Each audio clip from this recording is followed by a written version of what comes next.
सिद्धेत जाऊन आहे मस्जिदवरून सर्व साहित्य घेऊन आलाय. तर उद्याच्या क्लाससाठी ही जी हाईट दिसते ना बॉक्सांची त्याच्यात आपले नमस्कार, मी वनिता, आपला वनिता बेकर्स या चॅनलवर तुमच्या सगळ्याचे मनापासून स्वागत करते. आता तुम्हाला तर माहितच आहे की मी केकचे क्लास घ्यायला सुरुवात केली, तर आपला हा क्लास आहे ना तो एका दिवसाचा असतो. आता ह्या व्हिडिओमध्ये मी तुम्हाला आपल्या केकच्या क्लासची कुठून घेते आणि त्याची अगोदर काय तयारी करते ना ते मी तुमच्याबरोबर ह्या व्हिडिओमध्ये शेअर करणार आहे. आता हे बघण्यासाठी तुम्ही व्हिडिओ शेवटपर्यंत नक्की बघा. चला तर मग आपण आपल्या व्लॉगला सुरुवात करूया. आता सकाळच्या 9 वाजले, त्या मिस्टरांचा डबा वगैरे झाला, ते कामावर सुद्धा गेले. आणि आज सकाळी ना नाश्त्याला काहीच बनवलं नव्हतं, म्हणूनच म्हटलं चला सिद्धेशला मला आता पास्ता बनवूया नाश्त्याला. आता बऱ्याच दिवसानं ना हा कुकर वर काढलेला आहे. थोडीशी आवरावर चालली होती तेव्हा ह्याचा बॉक्स दिसला, तर म्हटलं चला ह्याच्यातच आपण पास्ता बनवूया.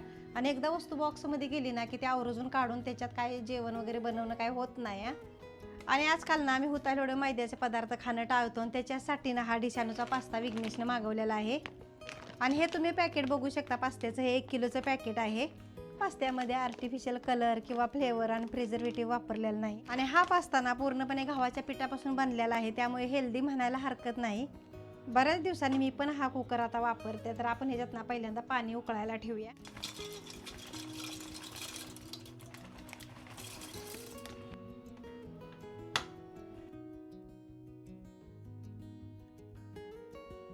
आता इकडे आपला पास्ता शिजायला आपण घातलेला आहे. तोपर्यंतच मी बाकीचे टोमॅटो कांदा वगैरे सगळी पूर्व तयारी करून घेते.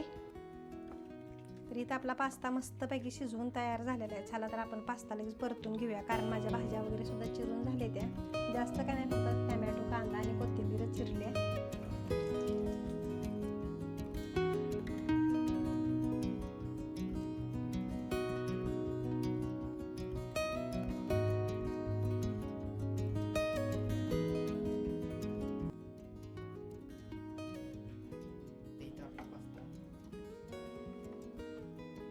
आता हा बघा, इथं आपला पास्ता पण तयार झालेला आहे. सिद्धेशला नाश्ता देते आणि मग नंतर पसारा आवरायचा आहे. भरपूर आज दिवसभर काम आहे. ती ना उद्या बॅच आहे, उद्या म्हणजे 1 तारखेला. आणि बऱ्याचशाच ताईंचं कॉल की येते की आम्हाला पण ह्या बॅचमध्ये ॲडजस्ट करा. तर खरं सांगू का, एका बॅचमध्ये मी 7 ते 8च बायका घेते, कारण आपण ना सध्या बॅच आपल्या घरातूनच घेतोय. तर हा आहे माझा हॉल, तुम्हाला मी दाखवते. तर हा आपला हॉल आहे, इथंच मी केकचे क्लासेस घेते. आणि आपण नवीनच चालू केले, ती फक्त आपल्या 5 बॅच झाल्या. आणि ही आपली उद्याची जी 1 तारखेची बॅच आहे ना ती 6वी आहे. आणि प्रत्येक बॅचला मग हा हॉल आहे ना पूर्ण मी रिकामा करते. म्हणजे हा बेड आहे तो सुद्धा मी बेडरूममध्ये टाकते. हे आपलं कपाट ते सुद्धा बेडरूममध्ये, म्हणजे हे सर्व वस्तू मी आत ढकलते. आणि जो आपण केक वगैरे बनवतो ना तो टेबल आणून इथं लावते. मग बाजूनं खुर्च्या वगैरे येते त्या, मग किती खुर्च्या बसते त्या, 7 ते 8च खुर्च्या बसते त्या.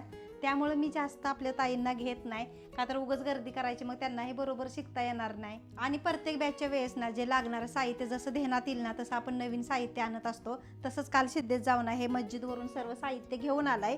आता आपली सगळी इथली अरेंजमेंट झाली, सामान वगैरे हलवलं ना की मी तुम्हाला हे दाखवते की ह्याच्यामध्ये आपण काय काय नवीन वस्तू आणले ते. आणि हे काय होतं, प्रत्येक बॅचला आपल्याला कसं ध्यानात येत नाही की आपल्याला काय वस्तू लागणार आहे. मग प्रत्येक बॅचमध्ये वाटलं ना की ह्याची ह्या वस्तूची आपल्याला गरज आहे, तसे आम्ही नोट करून ठेवतो. मग अशा नवीन नवीन वस्तू त्याच्यामध्ये ॲड करत जातो.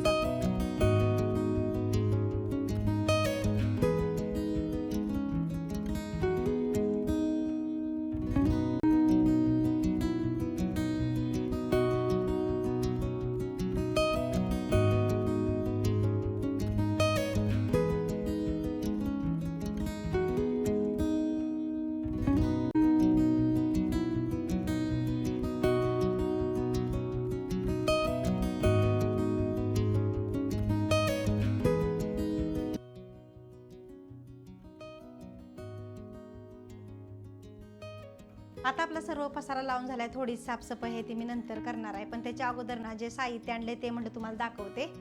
तर उद्याच्या क्लाससाठी ही जी हाईट दिसते ना बॉक्सांची त्याच्यात आपले टर्न टेबल आहेत.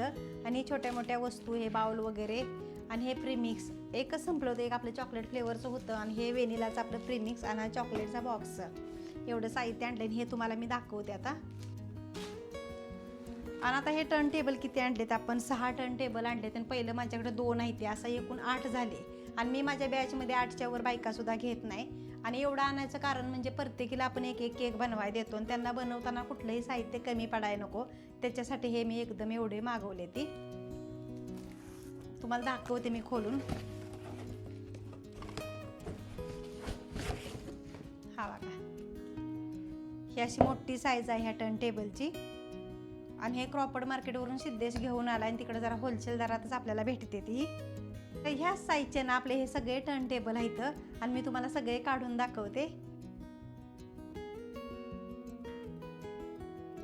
तर हे आपले सर्व टर्न टेबल आहेत. हा माझा पहिला आहे जो मी केकचं जसे केक बनवायला चालू केले ना तसे मी हाच यूज करते.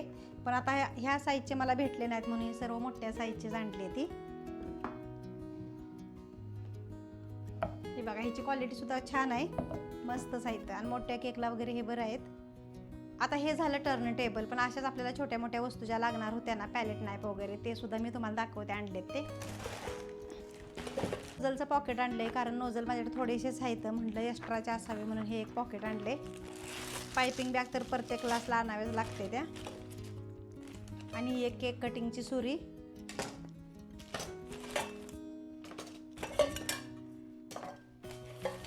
आणि हे आहेत आपले 5 इंचचे टीन. हे माझ्याकडे 2 आहेत पण आपण प्रत्येकीला एक केक अर्धा किलोचा सेपरेट बनवायला देतो ना त्याच्यासाठी म्हटलं टीन आपल्याला जास्त पाहिजे ती म्हणजे ओव्हनमध्ये एकदम केक बेक करता येते. त्याच्यासाठी पहिले माझ्याकडे 2 आहेत आणि आता आपण हे 4 आणले ती. हे बघा आणि हे मेजरमेंटचं. आता हे पॅलेट नाईफ आहेत हे बघा आणि हे स्क्रॅपर सुद्धा आहेत माझ्याकडे पण एक्स्ट्रा असावे म्हणून 2 पॉकेट मागवली. आणि हे पॅलेट नाईफ हे एवढे मागवले ते आत्ता पहिले सुद्धा आहेत म्हणजे प्रत्येक ताईंना आपल्या केक बनवताना कुठली गोष्ट कमी पडू नये ह्याच्यासाठीच हे सगळं. तर आता संध्याकाळ झाल्या, चहा वगैरे झाला आणि सिद्धेश ना केकची ऑर्डर घेऊन चाललाय ठेशनला द्यायला, दिवा ठेशनला. आणि आता ना मला केक बेक करायचे होते आणि त्याचाही व्हिडिओ म्हटलं तर तुमच्याबरोबर शेअर करूया. पण व्हिडिओ खूपच मोठा होईल म्हणून म्हटलं चला तर पुढच्या व्हिडिओमध्ये तुमच्याबरोबर मी शेअर करते. आणि हो तुम्हाला पण जर तो पास्ता मागवायचा असेल ना डिशानुसार तर मी त्याची लिंक आपल्या डिस्क्रिप्शन बॉक्समध्ये देत आहे, तिथं जाऊन तुम्ही नक्की चेक करा. आणि चला भेटूया आपण पुढच्या व्हिडिओमध्ये. बाय.